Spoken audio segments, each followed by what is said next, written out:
খাদ্য ও ভূমি উপদেষ্টা আলী ইমাম মজুমদার বলেছেন, সরকারের কাছে যথেষ্ট খাদ্যশস্য মজুদ রয়েছে। খাদ্য নিরাপত্তা নিয়ে কোনো ধরনের শঙ্কা নেই। গত বন্যায় আমন ধানের যে ক্ষতি হয়েছে, সে ক্ষতি পুষিয়ে নিতে সরকার খাদ্যশস্য আমদানি করেছে।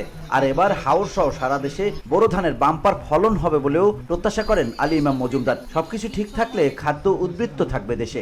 আমাদের বড় ফসল যদি উঠে যায়, একেবারেই পরিপূর্ণ নিরাপদ হয়ে যাবে। বাকি দেশের বাকি অঞ্চলের বড় অতটা ফ্লাড নির্ভর না। শনিবার কিশোরগঞ্জের হাওর উপজেলা অষ্টগ্রামে এক কৃষক সমাবেশে তিনি এসব কথা বলেন। সরকারের যে মজুদ রাখতে হয়, সেই মজুদ পরিস্থিতির দিক থেকে আমরা আল্লাহর রহমতে সন্তোষজনক অবস্থানে আছি। গত আমন ফসলের সময় দেশের উত্তর পূর্বাঞ্চলে বন্যার জন্য আপনারা জানেন, ফেনী, যার জন্য সে ঘাটতি পূরণের জন্য আমরা বিদেশ থেকে প্রচুর চাল আমদানি করতে হয়েছে। সে আমদানি প্রক্রিয়া এখনো চলমান আছে। আমাদের মজুদ পরিস্থিতি চাল এবং গম দুইটা মিলেই আল্লাহর মতো অত্যন্ত সন্তোষজনক আছে। বসুন্ধরা, উত্তরা, বনশ্রী, কুড়িল ও বাড্ডা সহ রাজধানীর বিভিন্ন স্থানে অভিজাত ও অত্যাধুনিক মানের ফ্ল্যাট কেনার এক নির্ভরযোগ্য প্রতিষ্ঠান প্লেজেন্ট প্রপার্টিজ লিমিটেড।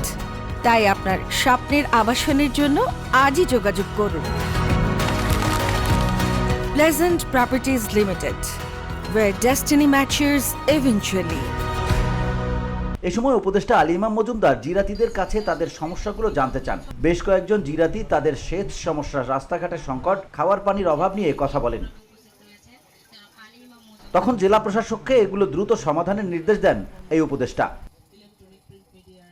সভা শেষে উপদেষ্টা হাওরের বিভিন্ন বোরো ক্ষেত ঘুরে দেখেন।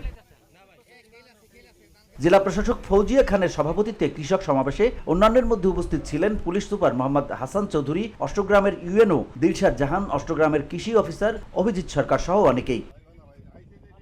VOD Bangla news desk.